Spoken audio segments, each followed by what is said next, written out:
Good day, everyone. Welcome to Bible study. We're currently busy with the book of Ruth, and today we'll look at Ruth chapter 2. It's the whole chapter, so I'm not going to go into all the details, but you'll get some bits here and there. The most important part is for you to read through the Word. And today what I want to do is just get you excited to go and study the Word and see that there's actually so much more to the Word than just us reading it. Okay, so last week we looked at the setup, Ruth 1.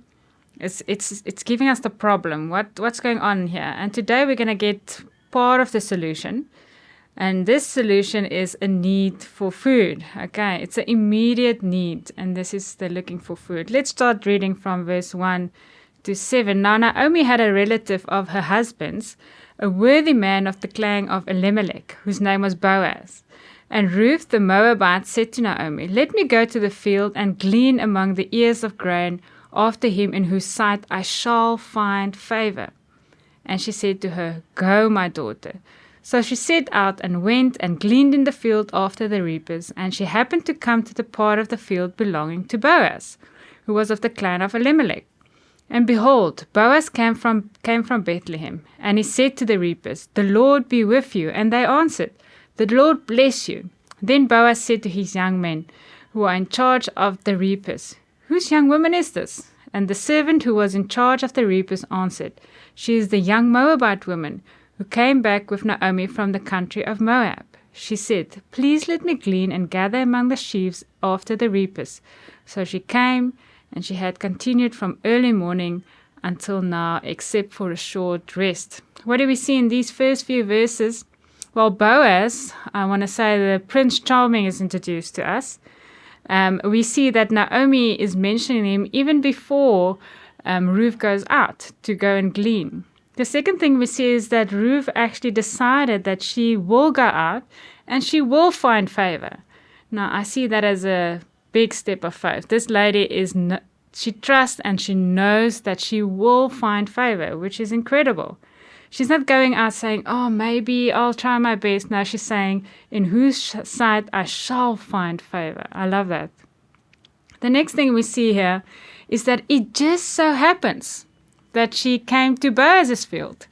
Now, I don't know about you, but that's definitely a chance, just a chance that she got there. This is God's providence. Like He makes this work out for her good.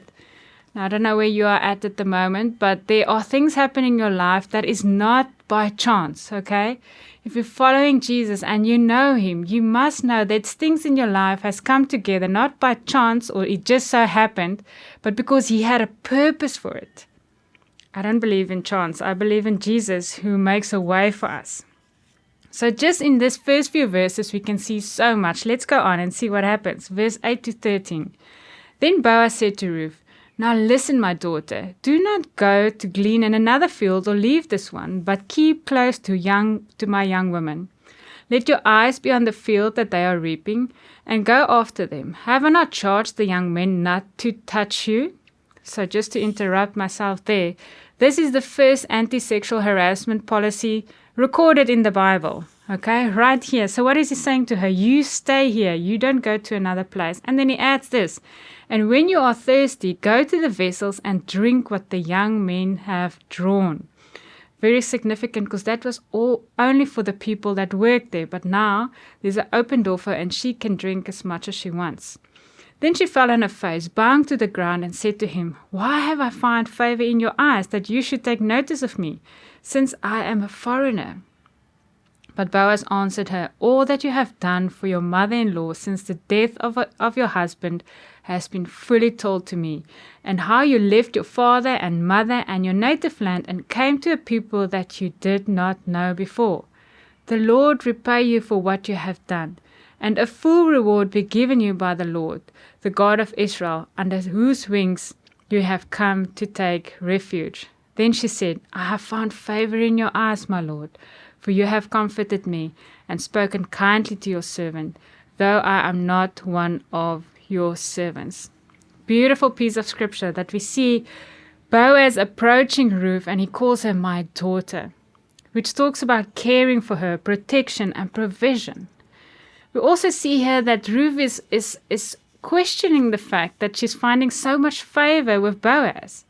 And Boaz makes it clear there's two reasons why I think why he gives her so much, and it's because of her unselfish love for Naomi and also her trust in God, which is beautiful. Also, she asks him to, or he says that under whose wings you have taken refuge. And that under the wings we'll find later on in chapter 3 as well. And this talks about a covenant relationship. In other words, Ruth didn't just come to God and say, oh, maybe he'll provide. No, she said, I trust you. I make covenant with you. I will walk with you. And this is the beautiful story of Ruth. She left everything behind. And later we'll see that even when things doesn't make sense, she still follows God. It's a beautiful illustration of our relationship with Jesus Christ. That doesn't matter, what happens or where we are at, that we choose God. We said we make covenant with you, and where you take us, what you do, there we will go. Then verses 14, verse 16 says, and at mealtime Boaz said to her, come here and eat some bread and dip your morsel in the wine.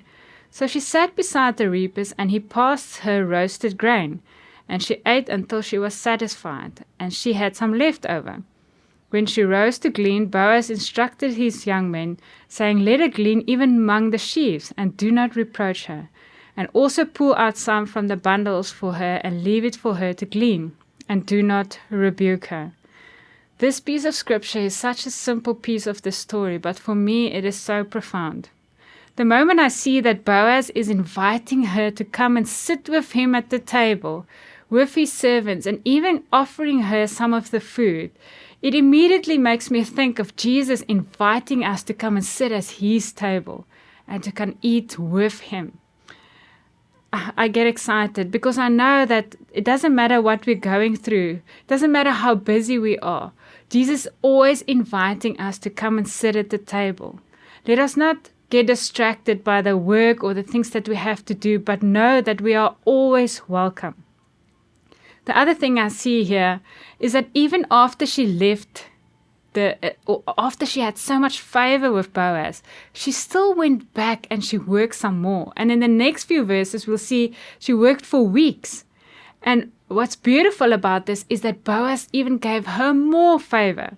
He let the men leave more grain on the ground, easy for her to pick up. And I almost want to say to you, you know what? Whenever I spend time with Jesus, my day is so much easier. It's almost like he's throwing some grain out for me, easier for me to pick up. Whereas if the morning I didn't start my day by sitting at the feet or sitting at the table with Jesus, it almost feels to me like my day there's a bit more hard work. I don't know how theologically correct that is, but it's just a beautiful way for me to relate to this and to explain it. So let's end with the last few verses, 17 to 23. So she gleaned in the field until evening. Then she beat out what she had gleaned, and it was about an ephah of barley. And she took it up and went into the city. Her mother-in-law saw what she had gleaned. She also brought out and gave her what food she had left over after being satisfied. And her mother-in-law said to her, where did you glean today? And where have you worked? Blessed be the man who took notice of you. So she told her mother-in-law with whom she had worked and said, the man's name with whom I work today is Boaz. And Naomi said to her daughter-in-law, may he be blessed by the Lord, whose kindness has not forsaken the living or the dead.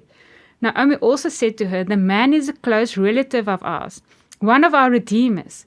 And Ruth the Moabite said, besides, he said to me, you shall keep close by my young men until they have finished all my harvest. And Naomi said to Ruth, her daughter-in-law, it is good, my daughter, that you go out with his young women, lest in another field you be assaulted. So she kept close to the young women of Boaz, gleaning until the end of the barley and wheat harvests. And she lived with her mother-in-law.